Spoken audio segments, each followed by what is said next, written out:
Alright guys, bleach 1000 year of blood war episode number 11 में आप सभी का स्वागत है। एपिसोड 11 के स्टार्टिंग में हमें दिखाया जाता है ओइत्सु रेंजी से कह रहा होता है बिना असाउची के ये बिल्कुल ही नामुमकिन है कि कोई भी बंदा जानपाक्टो को हासिल कर सके। इचिगो भी जानपाक्टो कभी भी हासिल नहीं कर पाएगा, भले वो कितनी भी कोशिश कर ले। आज तक ऐसा एक भी सोल रिपर पैदा नहीं हुआ जिसने कि बिना असाउची के अपनी जानपाक्टो को हासिल किया हो। इसी कारण से मैंने इचिगो को अपने घर वापस भेज दिया जब तक कि वो ये पता नहीं लगा लेता कि वो कौन है और उसकी सोल कहाँ से आई है, वो कुछ नहीं कर पाएगा। इसी के साथ सीन शिफ्ट होता है और हमें दिखाया जाता है इचिगो डायरेक्ट पहुंच जाता है कुरोसाकी क्लिनिक के सामने, जो कि उसी के फादर का होता है। इचिगो वहां से भाग के डायरेक्ट इजीकुमी के घर पहुंचता है और वहां जाके नहाता है और कुछ खाना भी खाता है।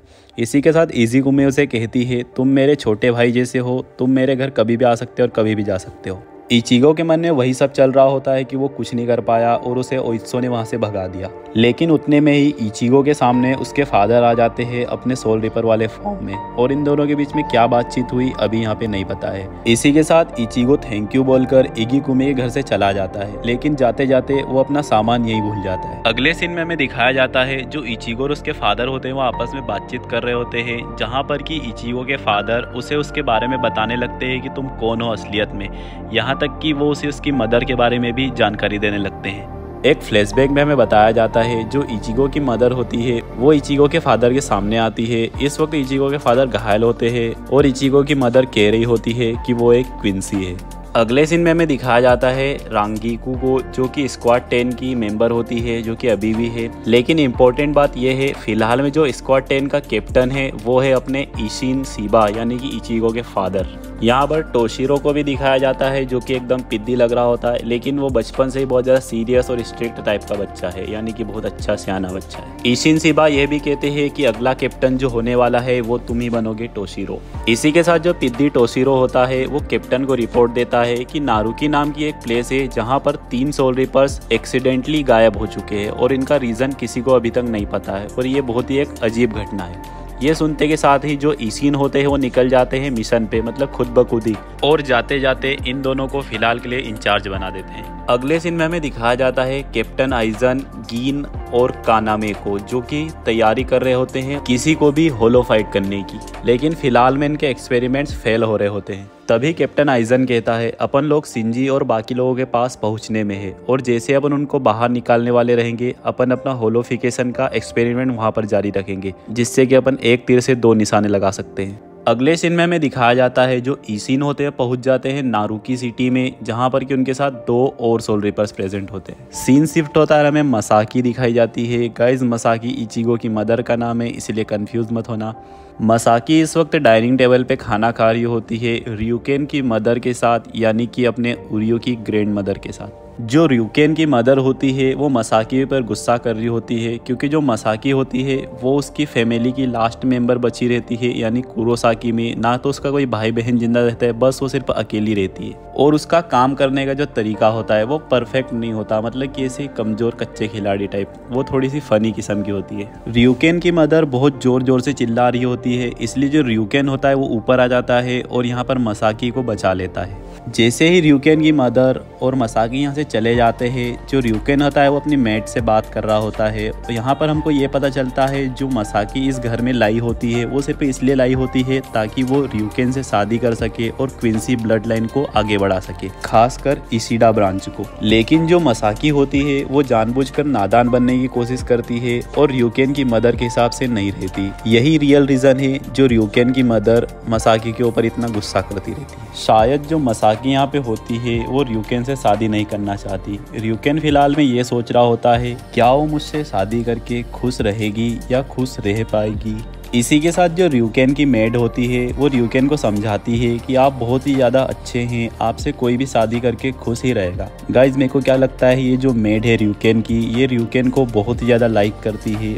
मतलब कि स्टोरी में दिखाया नहीं गया है, लेकिन एक फील करने की चीज़ है इसके डायलॉग से, जिस तरीके से ryuken से बात करती है, मतलब कि भाई मेरे को तो यही लगता है। सीन शिफ्ट होता है और हमें दिखाते हैं जो ईशिन होते हैं वो अपना स्पिरिचुअल प्रेशर बहुत ज़्यादा बढ़ा लेते हैं ताकि जिन होलोस ने सोल रिपर्स को गायब किया है वो इनका स्पिरिचुअल प्रेशर सेंस करके यहाँ पर आ जाए। लेकिन हमें दिखाया जाता है जो ईशिन के साथ यहाँ पर 2 सोल रिपर्स होते हैं उनको आते के साथ से कोई मार देता है और वो होता है एक ब्लैक होलो जो कि दिखने में भाई बहुत ही ज़्यादा खतरनाक होता है। इस होलो और ईशिन के बीच में फाइट स्टार्ट हो जाती है और दूसरी साइड मसाकी को इन दोनों के स्पिरिचुअल प्रेशर सेंस होते हैं। मसाकी बिना कुछ सोचे समझे इन दोनों के पास आने लगती है, तभी ryuken उसे रोकता है और कहता है तुम और मैं बहुत ज़्यादा इम्पोर्टेंट है क्वींसीज के लिए, तुम अपनी जान यहाँ पर खतरे में मत डालो।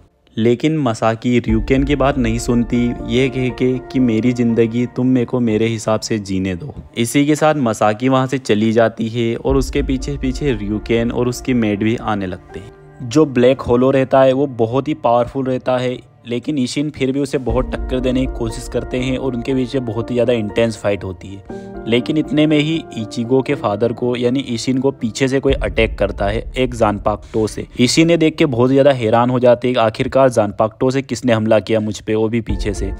इसी के साथ वो समझ जाते हैं कि कोई तो है सोल सोसाइटी में जो कि ट्रेटर है, ट्रेटर यानी कि गद्दार। जिसने ईशिन को पीछे से अटैक किया है वो है अपना आइजन जो कि एक बहुत ही बड़ा गद्दारी करबे है। जैसे ही ईशिन घायल हो जाते हैं जो ब्लैक होलो रहता है वो अटैक वापस से शुरू कर देता है। ईशिन घायल होने के बावजूद भी इस होलो को बहुत ही अच्छी टक्कर दे रहे होते हैं, लेकिन इतने में ही ये होलो जो होता है एक अटैक चार्ज करने लग जाता है। यहाँ पर ईशिन एकदम हारने वाले होते हैं, लेकिन इतने में एंट्री होती है मसाकी की जो कि एक एरो शूट करके उस होलो के अटैक को कैंसिल कर देती है। मसाकी को देख के आइजन और उसकी टीम भी हैरान हो जाती है, ईशिन भी हैरान हो जाते हैं। इसी के साथ जो ब्लैक होलो रहता है वो ईशिन को छोड़ के मसाकी के ऊपर अटैक कर देता है। मसाकी जानबूझकर उस होलो को अपने पास आने देती है और अपने आप को काटने देती है। जैसे ही वो होलो मसाकी को काटता है, मसाकी एक एरो से उस होलो का भेजा उड़ा देती है। भाई साहब क्या ही तो मारा है, मतलब इचिगो के फादर और मदर दोनों के दोनों क्या ही तो कहने इनके। जो ब्लैक होलो रहता है वो मरने की बजाय अपने आप को ब्लास्ट कर लेता है, यानी कि उसके अंदर एक बॉम्ब फिक्स होता है जो कि मरने की वजह से ब्लास्ट हो जाता है। जैसे ही वो बॉम्ब ब्लास्ट होने वाला रहता है जो ईशिन होते अपनी फुल स्पीड में आते हैं और उस बॉम्ब का जितना भी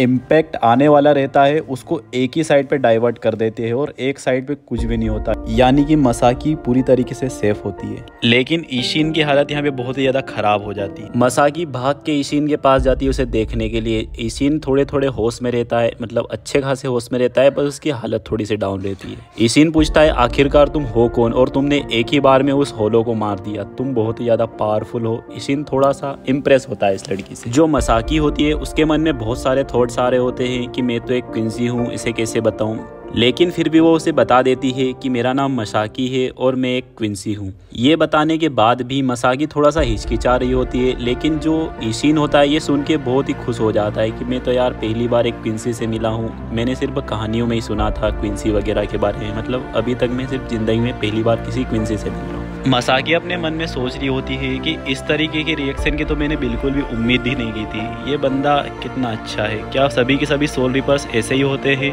काश कि अगर ऐसे के ऐसे ही हो।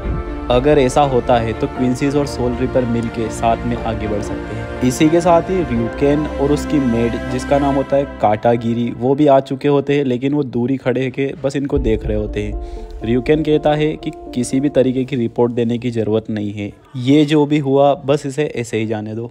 इसी के साथ लास्ट सीन में हमें कैप्टन आइजन की लैब दिखाई जाती है जहाँ पर कानेमी बोल रहा होता है कि जो ब्लैक होलो था उसने टारगेटेड होलोफिकेशन को पास कर दिया था और वो फाइनल मटास्टिगेशन फेज तक भी पहुंच गया था, पर उसने उसे एक क्वींसी के अंदर क्यों पास कर दिया, सारा का सारा टाइम और मेहनत बर्बाद हो गई। इस कारण से कानामे थोड़ा गुस्से में होता है। तभी कैप्टन आइजन कहता है बिल्कुल भी नहीं, कभी जब भी ऐसा होता है कि जो गोल अपन डिसाइड करते हैं उससे भी और ज़्यादा अच्छा रिजल्ट आने के चांसेस होते हैं। ये बहुत ही ज़्यादा इंटरेस्टिंग है, एक ऐसा होलो जो कि एक मरे हुए सोल रिपर से बनाया गया हो, उसने सभी को छोड़कर एक क्वींसी को टारगेट बना लिया। अब तो मैं खुद भी ये जानने के लिए बहुत ही ज़्यादा बेताब हूँ कि अब होने क्या वाला है। इसी के साथ गाइस बिल्कुल ही एकदम लास्ट सीन में हमें उरियो का सीन दिखाया जाता है, जिसके के पास आता है वो वाला क्वींसी जो कि क्वींसी किंग के साइड में हर वक्त रहता है, और ये एकदम बिल्कुल ही प्रेजेंट का सीन होता है। और इसी के साथ भाई लोगों वीडियो को लाइक कर देना, चैनल को सब्सक्राइब कर देना,